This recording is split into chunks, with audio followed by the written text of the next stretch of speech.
Okay, now story in Alan Wake, The Signal, DLC.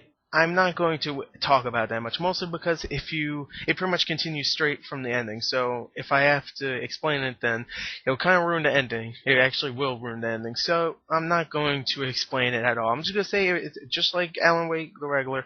It's great. It's fantastic. So there you go. Done. So let's go on to the sound of Alan Wake, The Signal. Okay, now the sound in this game is really, really good, I have to admit. It's only an hour and a half, but I mean the environmental sounds, the spooky sound effects, all are still as good as the original game. The voiceovers are good. The voice of Alan definitely fits his character. The voice of what's his name? Thomas Zane is very like mystifying a little bit, and you definitely trust the guy because he has a voice that you trust. He's like, Alan, I am Jesus. If you watch my playthrough, I call him Jesus a lot. You'll see why.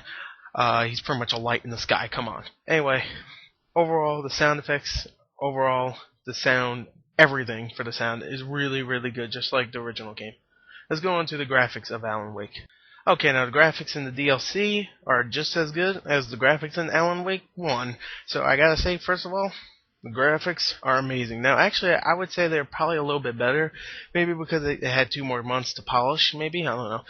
It's also much shorter, so maybe they had more time to just focus on the graphics themselves. I think they look better because it's much more moody, much more dark. You get a couple new enemy types. You get TVs this time that try to kill you. That's pretty awesome. I think you get books that try to kill you.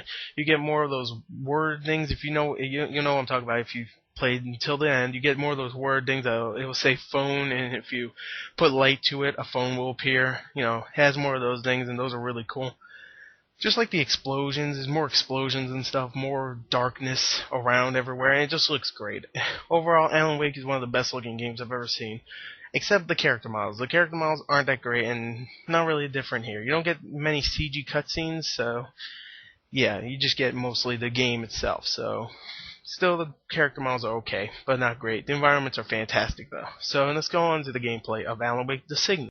Okay, now the gameplay, if you watched my playthrough, you would have noticed that I think on screen at once there could be up to freaking 50 enemies, because I think I fought about 100 bad guys in the whole freaking playthrough. And it's only an hour game, really. An hour and 15 minutes, I would say.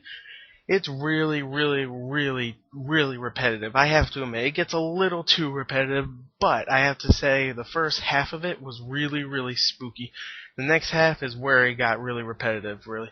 So I gotta admit, it got a little too repetitive in the next half, but the first half is really spooky. You don't get that many enemies, but later on there's a part where they just keep appearing, and you have to get across this thing. There is no set limit for these guys. They'll just keep appearing until you get across this part. And that was a pretty scary part, but still, there's too many freaking guys to fight.